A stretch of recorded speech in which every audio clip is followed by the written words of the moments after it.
10, 9, 8, 7, 6, 5, 4, 3, 2, 1, 0. The ultimate political goal at the heart of our age is the idea of individual freedom. I believe that freedom is the future of all humanity. In Britain, our government has set out to create a revolution that will free individuals from the control of old elites and bureaucracies. A new world where we are free to choose our lives, not be trapped by class or income into predestined roles. To liberate Britain from all the old class divisions, old structures, old prejudices. To liberate the individual. And abroad, in Iraq and Afghanistan, Britain and America have set out to liberate individuals from tyranny. For those leading it, it is just a first step in a global revolution for democracy. But if one steps back and looks at what has resulted, it is a very strange kind of freedom. The attempt to liberate people from the dead hand of bureaucracy has led to the rise of a new and increasingly controlling system of management, driven by targets and numbers.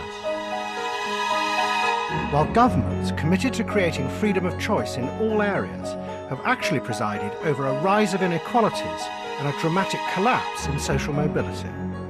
The consequence has been a return of the power of class and privilege. And abroad, the attempt to create democracy has led not just to bloody mayhem, but a rejection of the American-led campaign to bring freedom.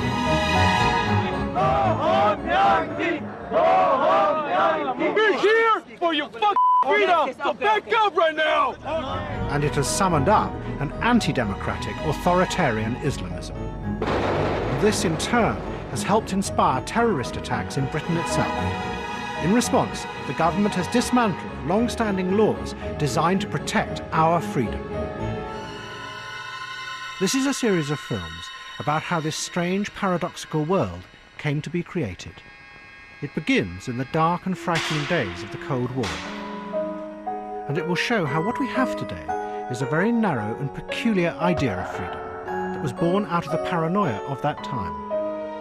It is based on an image of human beings as selfish, isolated and suspicious creatures who constantly monitor and strategize against each other.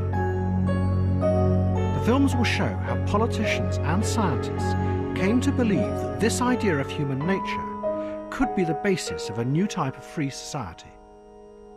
But what none of them would realize was that within this dark and distrustful vision lay the seeds of a new and revolutionary system of social control. It would use the language of freedom, but in reality, it would come to entrap us and our leaders in a narrow and empty world.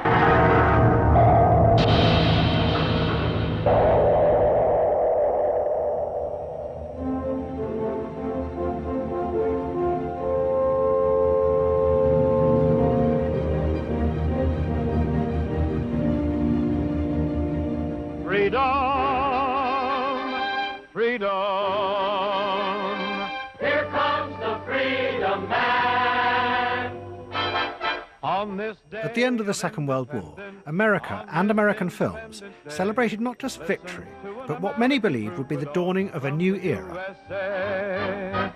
I'm singing a song of freedom. Back then, freedom meant not just liberation from the Nazis, but also from the economic chaos and uncertainty that had caused the Depression of the 1930s. Governments now believed that their role was to manage and control the economy and protect society from the dangerous self-interest at the heart of capitalism. No longer did we worship at the shrine of no-holds-barred capitalism. No, we had been through the Depression of the 1930s. We had been through World War II. Now we were talking about the need for government to be the major balancing element in the economy. The individual was still important, but government would make sure that we would never slide into a deep depression again. In the following years, the bureaucracies at the heart of the state grew enormously. Their job was to regulate capitalism for the benefit of everyone. In an age of optimism, there were few who challenged this new vision. But one man on the margins was convinced it would lead to disaster. He was an Austrian aristocrat called Friedrich von Hayek, who had fled the Nazis and now taught at the University of Chicago. Hayek was convinced that the use of politics to plan society was far more dangerous than any problems produced by capitalism, because it inevitably led to tyranny and the end of freedom. The terrible example that Hayek pointed to was the Soviet Union. In their search for a utopia, the Soviet leaders had tried to plan and control everything, but this had led them into tyranny and dictatorship. The same would now inevitably happen to the West, he said. It was on what he called the road to serfdom.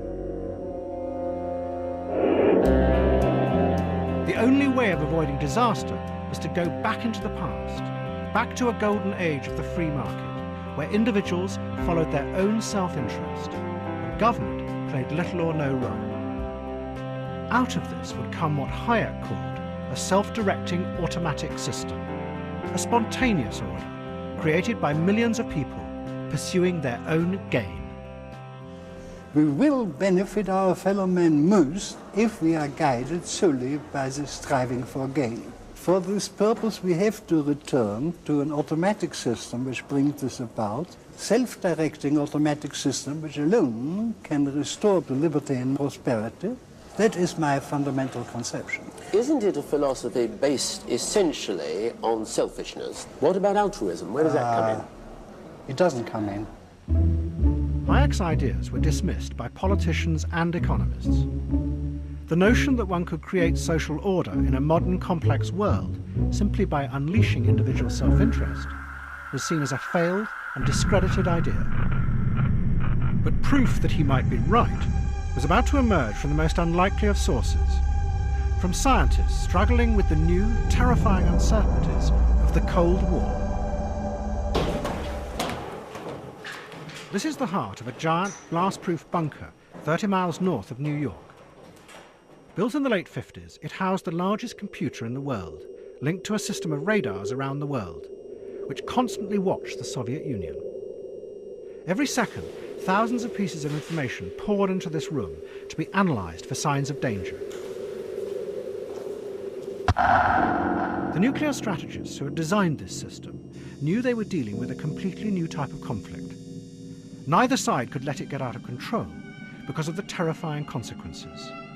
So the strategists wanted to find a way of using the information to anticipate what the Soviets might be about to do. And to do this, they turned to a new idea called game theory. Game theory had been developed as a way of mathematically analysing poker games. It looked at the game as a system where the players are locked together, each trying to work out what the other thinks they will do. From that, game theory showed rationally what the best moves were for each of the players.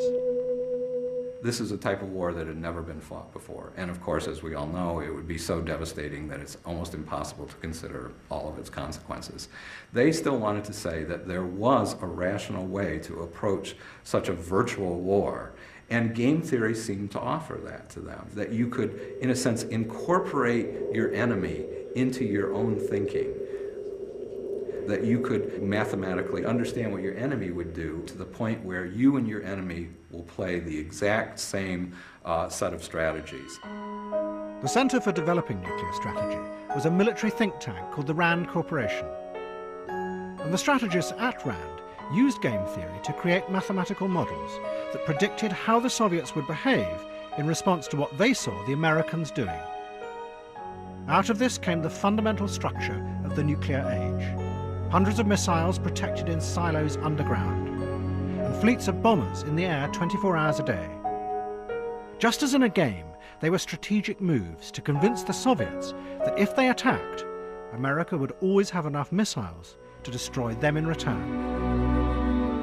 And in the rules of this game, fear and self-interest stopped the Russians from attacking, but it created a stable equilibrium called the delicate balance of terror.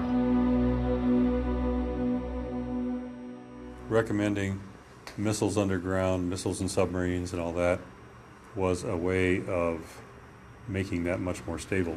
Sometimes the way I used to explain it is, we're trying very hard to reduce the likelihood of nuclear war by creating powerful incentives for the Russians not to start a nuclear war, because we're trying to give them incentives not to attack, either a nuclear attack or with a conventional attack.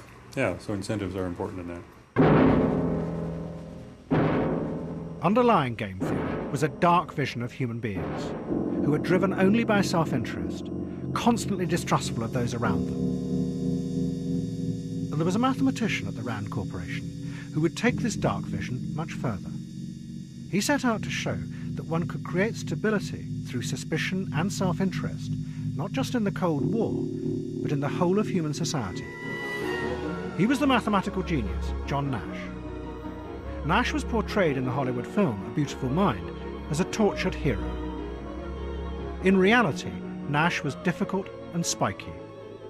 He was notorious at Rand for inventing a series of cruel games. The most famous he called Fuck You, Buddy, in which the only way to win was to ruthlessly betray your game partner.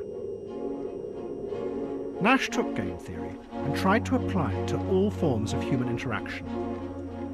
To do this, he made the fundamental assumption that all human behaviour was exactly like that involved in the hostile, competitive world of the nuclear standoff. That human beings constantly watched and monitored each other, and to get what they wanted, they would adjust their strategies to each other. In a series of equations for which he would win the Nobel Prize, Nash showed that a system driven by suspicion and selfishness did not have to lead to chaos. He proved that there could always be a point of equilibrium in which everyone's self-interest was perfectly balanced against each other. The equilibrium, this equilibrium which is used, is that what I do is perfectly adjusted in relation to what you are doing. And what you're doing, or what any other person is doing, is perfectly adjusted to what I'm doing or what all other people are doing. They are seeking separate optimization, just like poker players. Is each player alone? That's the idea, that they are alone, they're separate. Doing something that is very non-cooperative, but very selfish. And then what all of them do works together, and deriving from that, there is a payoff to all the players. That is the equilibrium. But it's understood not to be a cooperative ideal. But the stability, the equilibrium, would only happen if everyone involved behaved selfishly. Because if they cooperated, the result became unpredictable and dangerous. A famous game was developed at Rand to show that in any interaction, selfishness always led to a safer outcome. It was called the prisoner's dilemma. There are many versions, but all of them involve two players having to decide whether to trust or to betray each other.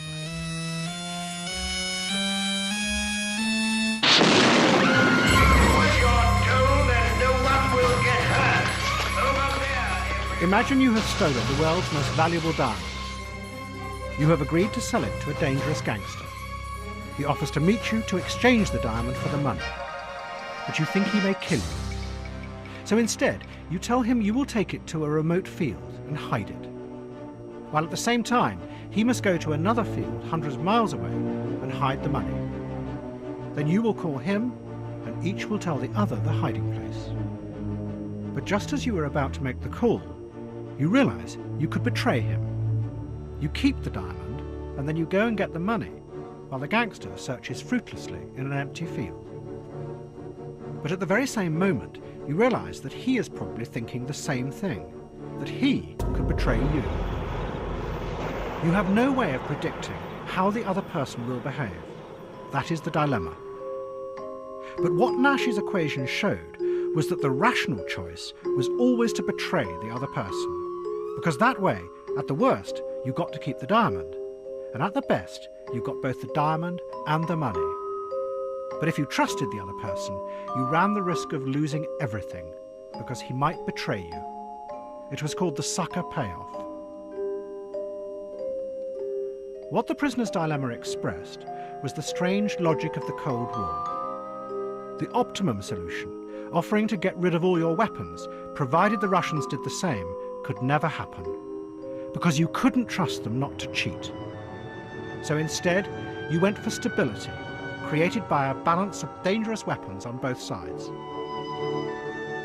And what Nash had done was to turn that into a theory of how the whole of society worked. It had enormous implications for politics, because it proved that one could have a society based on individual freedom that wouldn't degenerate into chaos. But the price of that freedom would mean a world in which everyone would have to be suspicious and distrustful of their fellow human beings.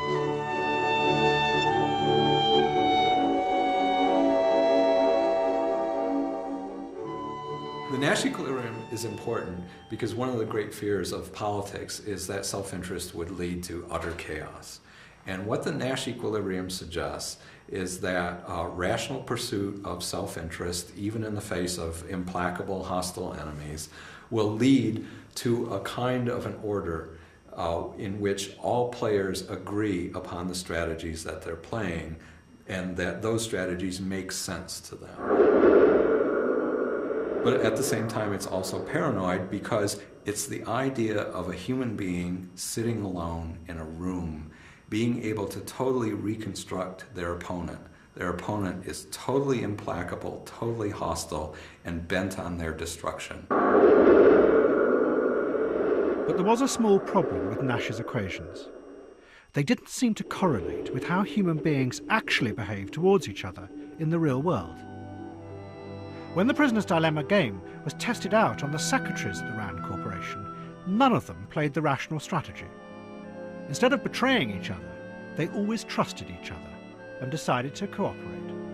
And what no one realized was that John Nash himself was suffering from paranoid schizophrenia. He had delusions in which he believed that those around him who wore red ties were communist spies, and that he was part of a secret organization that could save the world. You don't want to admit that you are crazy. You see the other people as crazy, but you like to think of yourself as not crazy, as still rational. So I thought there were some secret organizations of humans or secret beliefs among some categories of humans, and I thought I had some relation to that. I heard voices, and I ultimately realized that I didn't hear anything but something that I created in my own mind. I was talking to myself mentally. In 1959, Nash was forcibly committed to a mental hospital, and he would spend the next 10 years battling schizophrenia. But despite the obvious problems with Nash's theories, the young technocrats at RAND were convinced that in them lay the seeds of a new form of ordering society, based on the free individual. Because the equations provided a scientific basis for the alternative vision that Friedrich von Hayek had called for. But for the moment, these ideas remain confined to a few thinkers at the heart of the nuclear establishment. But Nash's ideas were about to spread in the most surprising way. Thousands of miles away, there was a radical psychiatrist who had a vision. He wanted to make people free of all the constraints that he believed controlled their minds without them realizing. And to make them free, like Nash, he would fundamentally question and undermine the old ideas of trust and love.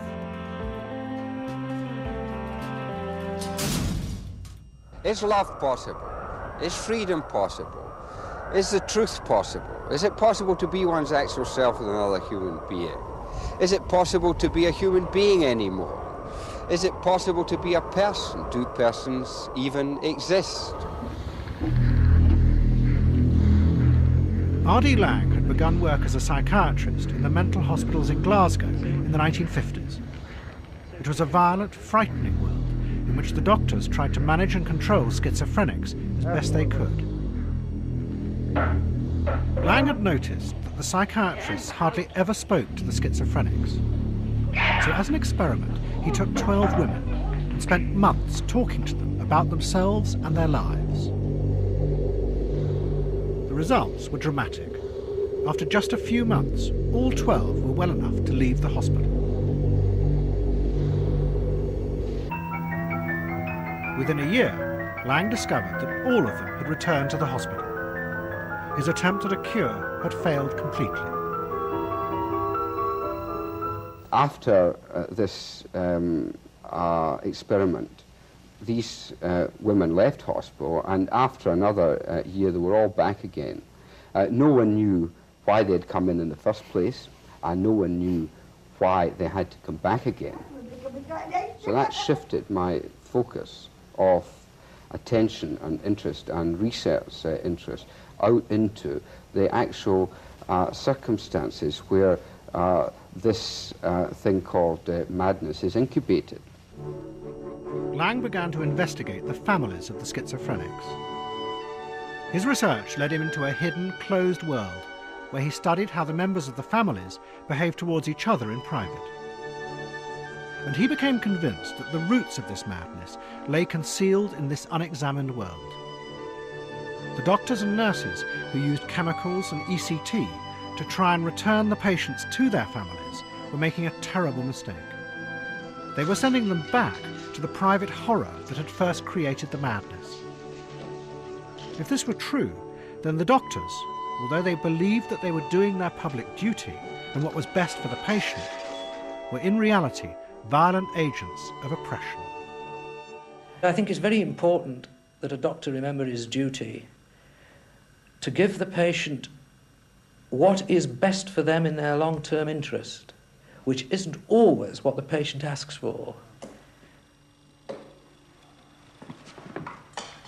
If you want to go home to your relatives, the relatives have got to be reasonably sure that you will fit in reasonably well in their home so that they can go on living a normal life. In the early 60s, Lang set up a psychiatric practice in Harley Street in London. He offered radical new treatments for schizophrenia and quickly became a media celebrity. But his research into the causes of schizophrenia had convinced him that a much wider range of human problems were caused by the pressure cooker of family life. Lang decided to investigate how power and control were exercised within the world of normal families. And to do this, he would use the techniques of game theory. Lang had learnt about game theory when he visited the Mental Research Institute in Palo Alto in California. A group of research scientists there were trying to use game theory as a way of analysing human interaction. And Lang saw in this the perfect tool to dissect what went on between the members of families in Britain. Lang used game theory in his analysis of families. He was concerned with games not in the sense of fun, but games in the sense of people playing by rules, some of which were explicit and some of which they were unaware of, and which in a sense was secret. He thought he'd uncovered a fresh way of looking at human relations, those secret games that people had. This was a way in which it could be subject to some sort of scientific investigation. It could be quantified. You could give people questionnaires. Oh, it was very much the application of game theory. That's exactly what it was. Lang took 20 couples in Britain, and using a complex series of questionnaires, he analysed how each of them saw the other, moment by moment in their daily life, continually asking them what they secretly thought the other really intended. Following game theory, he then coded the responses and had them analysed by a computer. Out of that, Lang produced matrices which showed how, just as in the Cold War, couples used their everyday actions as strategies to control and manipulate each other. His conclusions were stark, that what were normally seen as acts of kindness and love were in reality weapons used selfishly to exert power and control. Lang really did feel that the family was an arena for strategizing. Love was a way in which one person tried to dominate another person. I love you, but I'm making a condition for that love which is impossible for you to fulfill. And so there's nothing you can do to earn my love, even though I'm telling you, you have to earn my love. From this research, Lang argued that the modern family, far from being a caring, nurturing institution, was in reality a dark arena where people played continuous selfish games with each other. Out of this struggle came stability in society, but a bleak and limited existence for all the individuals involved. The so-called normal families that I studied in the course of this work, it was like walking into carbon monoxide gas chambers.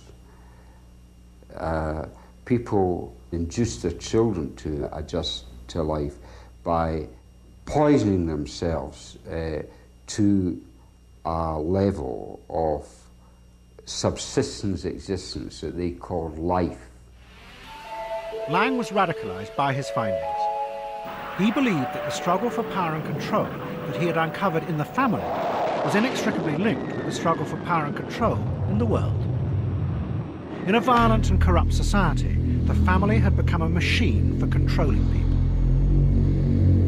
Lang believed that this was an objective reality revealed by his scientific methods, above all by game theory. But these very methods contained within them bleak, paranoid assumptions about what human beings were really like. Assumptions born out of the hostility of the Cold War. And what Lang was actually doing was helping spread these bleak, paranoid ideas into other areas of society, into the very way we thought about ourselves and our relationships to each other. It gave a message of, I have seen things that you can hardly imagine. A bleak, cold landscape out there that I'm going to do my best to armor you against. And we will walk into there together and we will protect each other back out there in this cold, bleak landscape. But don't you ever bullshit yourself that it's anything more or better than that, because that's where it is. Lang wrote a series of books with titles like The Politics of Experience that became huge bestsellers. And he became one of the leaders of the new counterculture movement. I'm telling you! The aim of the movement was to make people realize that none of the state institutions of the post-war world could be trusted. Those that claimed to be motivated by public duty and a desire to help were really part of the system that was trying to control your mind and destroy your freedom. Their whole mind is, like a cabbage. They're suppressed. They can't do exactly what they want. They haven't got any freedom. They haven't got any freedom to do exactly what they want under the system. One had to be constantly on guard, never trusting anyone, even those who said they loved you. A lot of people are caught in the trap that they feel that they ought to trust or believe the person they love because they love them. But I don't see that follows at all. What Lang and the counterculture movement were doing was tearing down Britain's institutions in the name of freedom. And they were about to find the most unexpected allies. They would be joined by a group of economists from the political right who had exactly the same aim and who would become immensely powerful. This group were all inspired by the ideas of Friedrich Hayek, and most of them had also worked at the Rand Corporation. And they brought with them the sophisticated mathematical techniques like game theory. They would use these techniques to prove scientifically that the idea of public duty, which had underpinned British public life for generations, was a sham and a corrupt hypocrisy. Their ideas would begin to demolish the old institutions of the British state. They would also introduce the paranoid assumptions of the Cold War ever further into the heart of British society.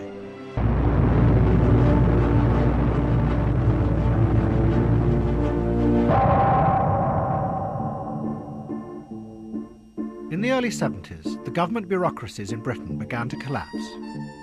Those around them blamed a growing economic crisis, but it was clear that something much more fundamental had gone wrong. What were supposed to be institutions to help people had become destructive. Those around them seemed to have turned against the very people they were supposed to serve. Financial restrictions. Well, can you get him for a minute? Well, it's urgent, this. I can't tell you that. I'm not allowed to disclose that. We don't deal with that sort of thing. Not available. A group of right-wing economists in America now put forward a theory that they said explained why this was happening. At the heart of their idea was game theory. They said that the fundamental reality of life in society was one of millions of people continually watching and strategizing against each other, all seeking only their own advantage. An assumption had become a truth. The self-interested model of human behavior that had been developed in the Cold War to make the mathematical equations work had now been adopted by these economists as a fundamental truth about the reality of all human social interaction. We're always trying to infer the intentions of the other. We're always trying to convey our intentions, either deceptively or truthfully. We're always trying to find ways to make believable promises, and sometimes to make believable threats, threatening the Soviet Union, threatening a misbehaving animal, threatening a child, threatening a neighbor. I think what we're doing is what we call strategizing. What does he think that I think he thinks that I think he's going to do?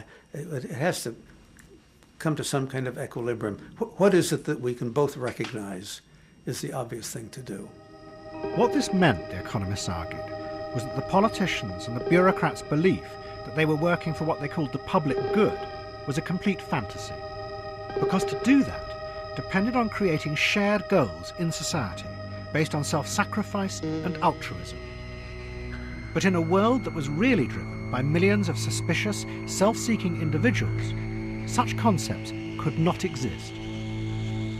Out of this came a theory called public choice, and a group of economists who were determined to destroy the politicians' dream that they were working for the public interest. Their leader was called James Buchanan. There's certainly no measurable concept that's meaningful that could be called the public interest, because how do you weigh different interests of different groups and what they can get out of it? The public interest, as a politician thinks it, does not mean it exists. It's what he thinks is good for the country. If he would come out and say that, that's one thing. But behind this hypocrisy of calling something the public interest as if it exists, that's what I was trying to tear down.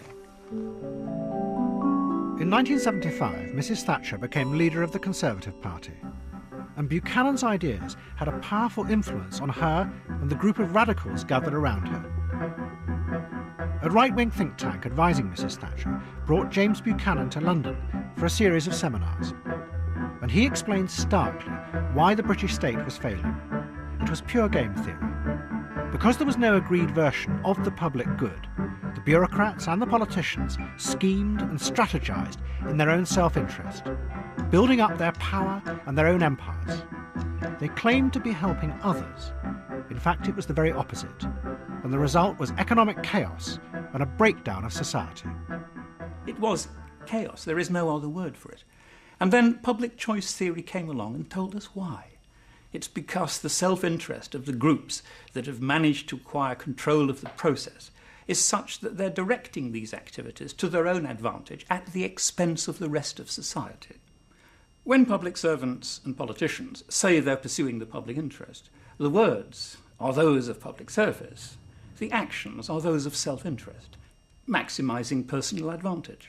Now, this is certainly not true because, contrary to popular belief, both myself and my staff here, we take a very, very great personal interest in individual people. I think you're scared. I think because there won't be so much opposition, you don't know whether you're doing the right thing or not. If you don't want me to answer, I'll go home. It's a lovely evening. I don't need to be here. But if you do want me to answer, I will stay. Please, will you give the... As As the British economy spiralled out of control, the political and bureaucratic elite who had dominated Britain since the war found themselves under attack from both the right and the left. Where once they had been heroic figures who would create a new world, now they were accused of being agents of control, not freedom. We've been ruled by men who live by illusions.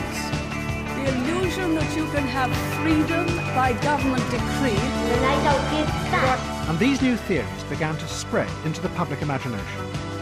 A writer who was part of the group advising Mrs. Thatcher began to write a sitcom that explicitly put forward the theories of public choice. As well as being funny, it was ideological propaganda for a political movement. Humphrey, we have got to slim down the civil service. How many people have we got in this department? 2,000? 3,000? About 23,000, I think, Minister. 23,000? In the Department for Administrative Affairs, 23,000 people just administering other administrators? We'll have to do a time and motion study, see who we can get rid of. We did one of those last year, Minister. And? It transpired we needed another 500 people. The fallacy that public choice economics took on was the fallacy that government is working entirely for the benefit of the citizen. And this was reflected by showing that in the programme, in Yes Minister, we showed that almost everything that the government has to decide is a conflict between two lots of private interest, that of the politicians and that of the civil servants, trying to advance their own careers and improve their own lives. And that's why public choice economics, which explains why all this was going on, was at the root of almost every episode of Yes Minister and Yes Prime Minister.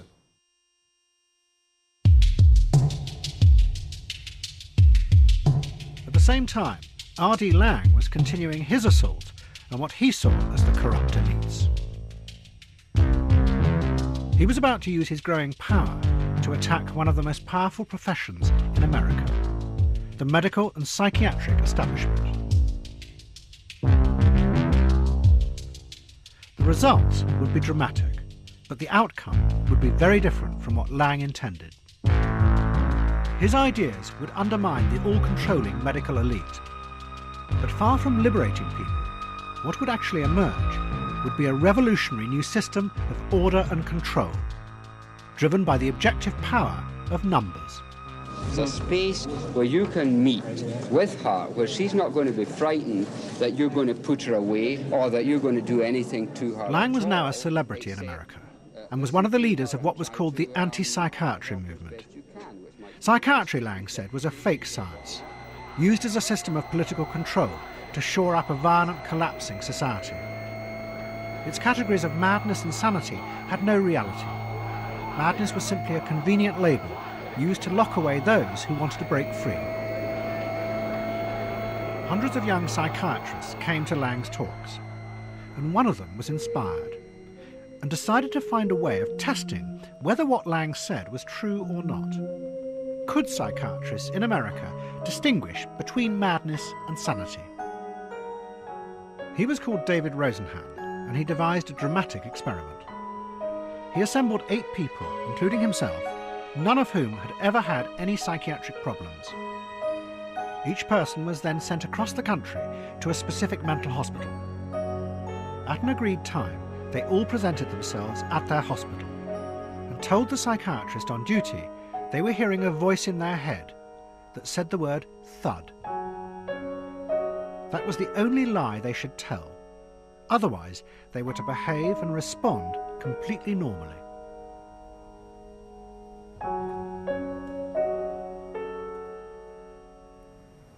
And then what happened?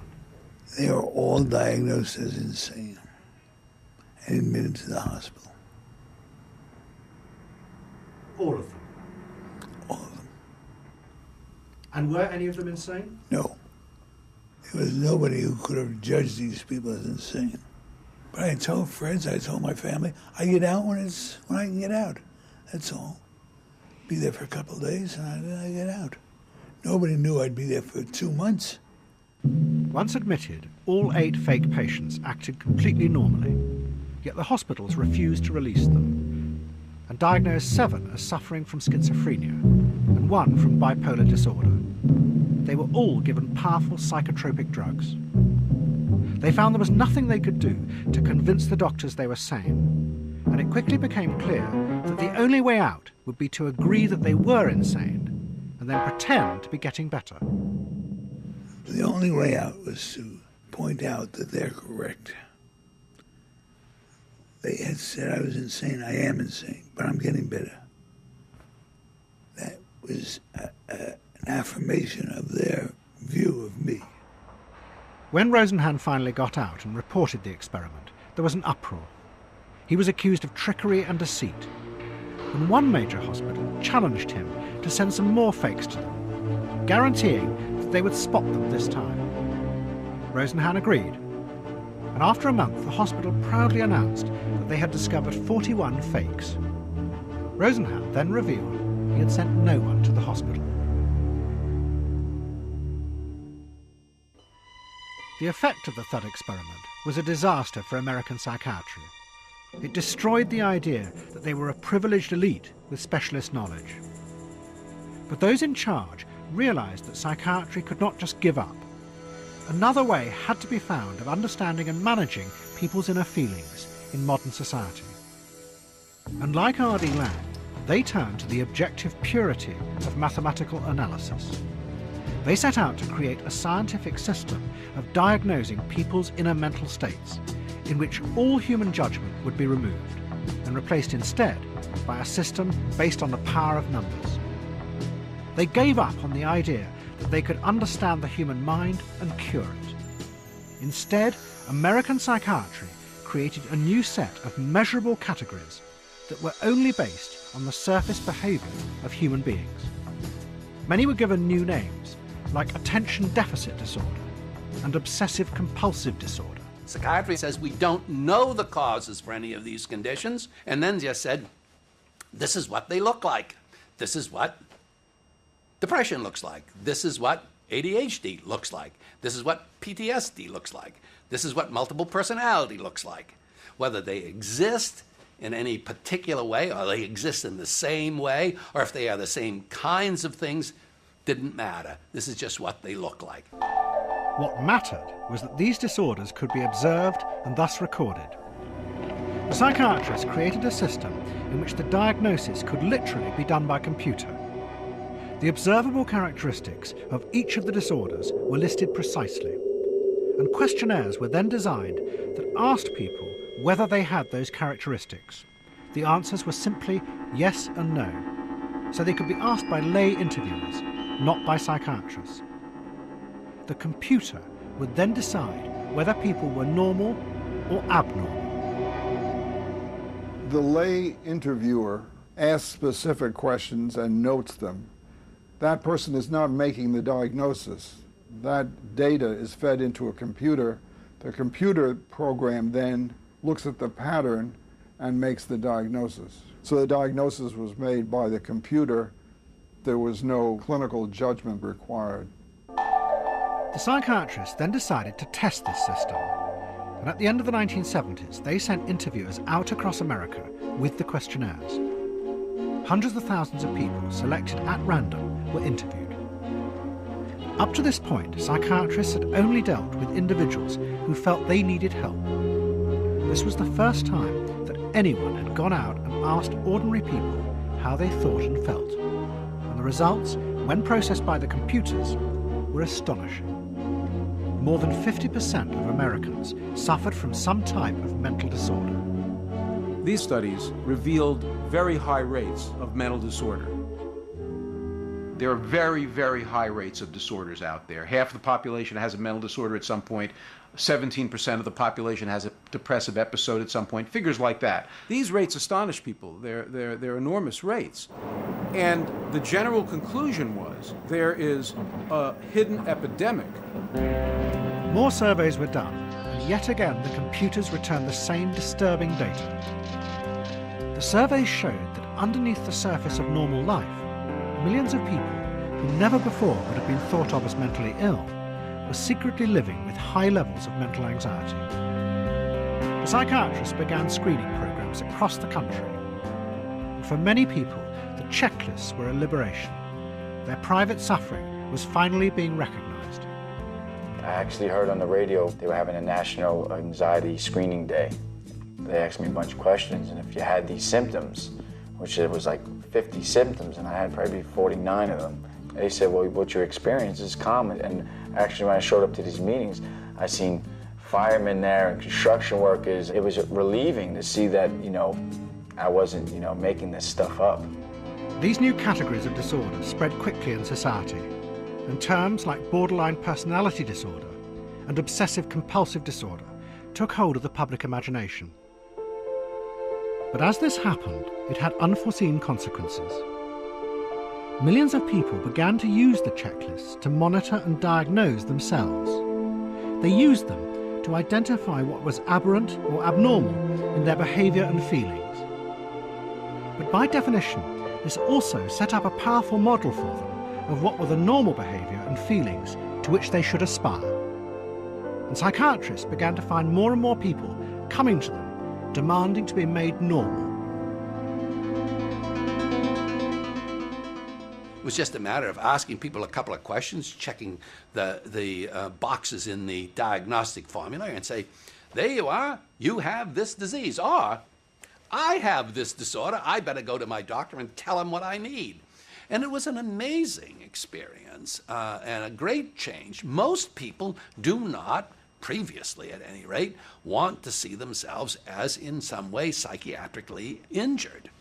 But now they tell me that they have an ideal in their mind about what the normal person is. I don't fit that model. I want you to polish me down so that I fit. This new system of psychological disorders had been created by an attack on the arrogance and power of the psychiatric elite in the name of freedom. But what was beginning to emerge from this was a new form of control. The disorders and checklists were becoming a powerful and objective guide to what were the correct and appropriate feelings in an age of individualism and emotion. But this was a very different system of order. No longer were people told how to behave by an elite. Instead, they now used the checklists to monitor their feelings and police their own behaviour. They were reassured that these new categories were scientific and could be checked by the power of numbers.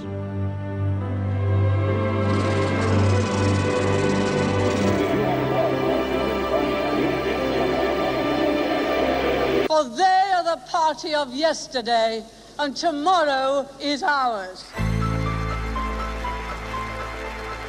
In 1979, Mrs. Thatcher had come to power in Britain. What she promised to create was a society based on the dream of individual freedom. People would be liberated from the arrogant elites and state bureaucrats of the past. But Mrs. Thatcher knew that she would have to find a new way of managing and controlling these free individuals in a complex society in order to avoid chaos. And to do this, just like the psychiatrists in America, she would turn to systems based on the objective power of numbers. But underlying the new mathematical models would yet again be the dark and suspicious vision of human beings that the Cold War strategists had assumed. This vision would now penetrate to the very heart of the British state.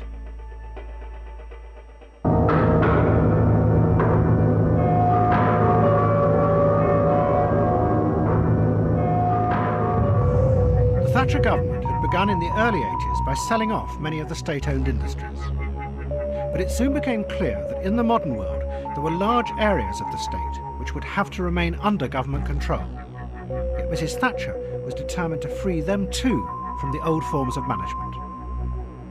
To do this, she would bring in a system no longer run by ideas of public duty. Instead, public servants would be encouraged by incentives to follow their self-interest. It was all in keeping with the ideas of the inventor of public choice, James Buchanan.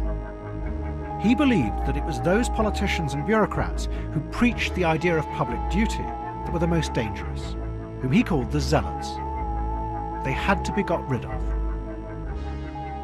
We're safer if we have politicians who are a bit self-interested and greedy, and than if we have these zealots The greatest danger, of course, is the zealot who thinks that he knows best or she knows best for the rest of us, as opposed to being for sale, so to speak. So in that sense, you can then use incentives. Is that right? Yeah, exactly. Can you just explain that? Exactly. The zealot is not nearly as readily influenced by monetary incentives or incentives of office or rents as the non-zealot. So you don't want too many zealots in there. If our success depends on the goodness of the politicians and bureaucrats, then we're in real trouble.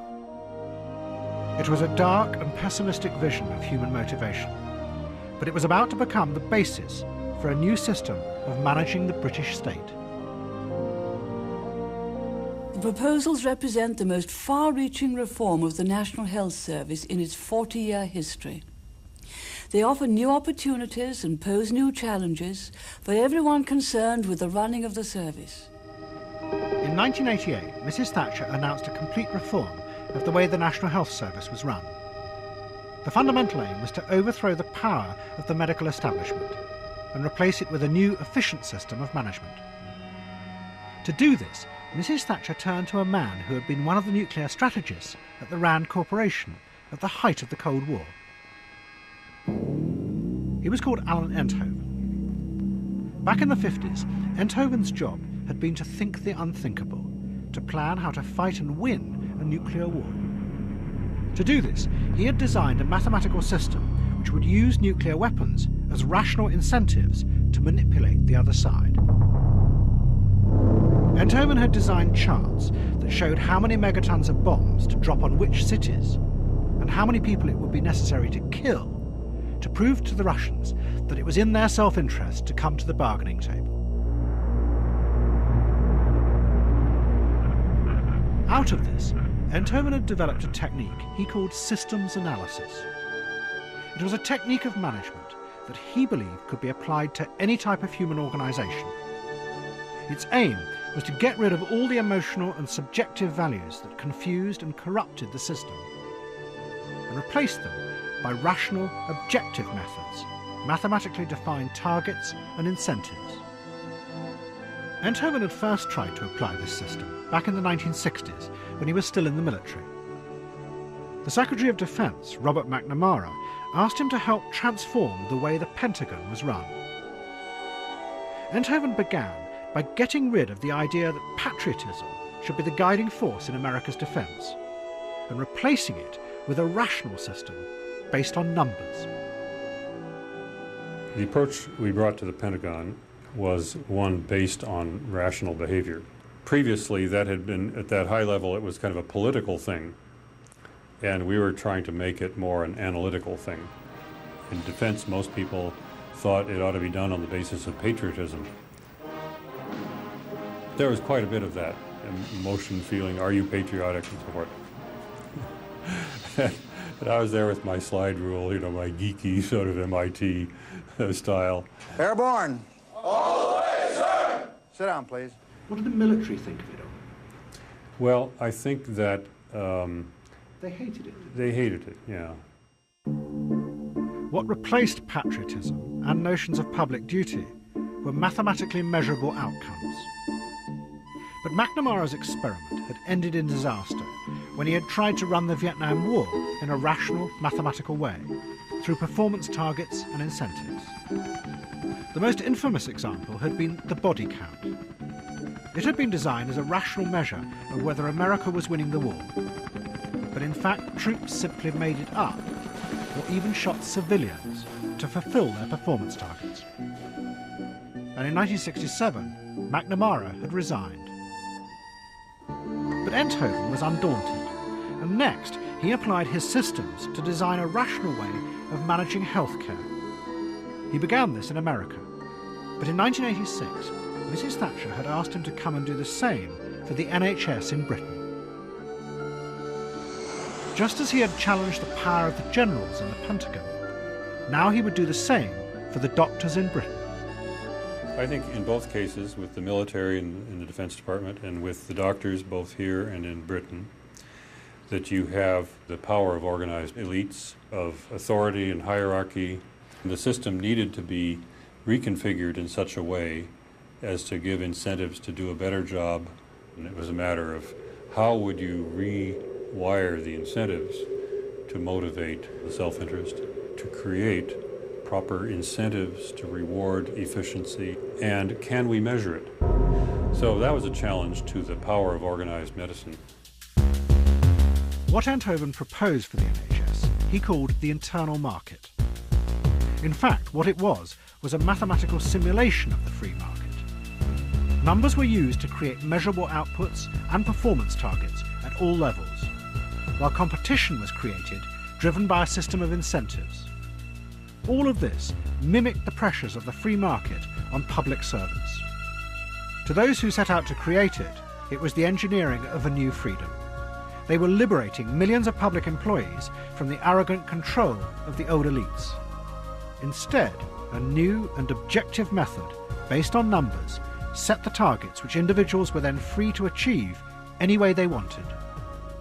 It basically set free their talents. Before, they had simply been instruments doing what they were told. Now, suddenly, they were creative minds allowed to examine and say, why don't we do this? And that sense of freedom that comes in thinking, these were their targets, not something that had been wished on them from on high. And that was a very important part of motivation, for they felt they owned their targets. But it was a very narrow and specific type of freedom. It meant shedding all ideas of working for the collective or public good, and becoming instead an individual constantly calculating what would be to one's advantage in a system driven and defined by numbers. At the root of this were the simplified, self-interested creatures that John Nash had created back in the 1950s to make his game theory equations work. But now, the aim of the system of targets and incentives was to transform public servants into just these simplified beings.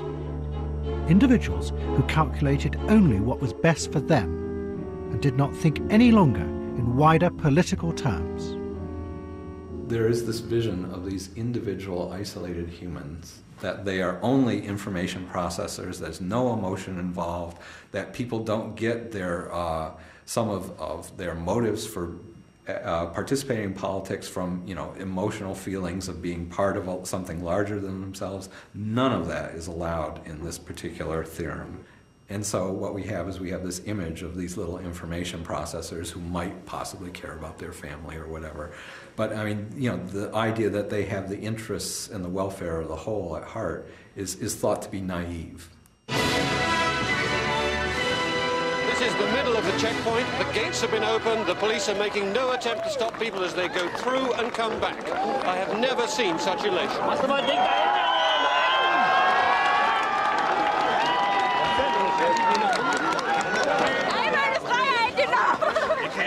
I watched the scenes on television last night and again this morning. You see the joy on people's faces and you see what freedom means to them. It makes you realize that you can't stifle or suppress people's desire for liberty. What do you think of tonight? It's wonderful. It's wonderful. It's wonderful. In November 1989, the Berlin Wall collapsed and the Cold War was finally over.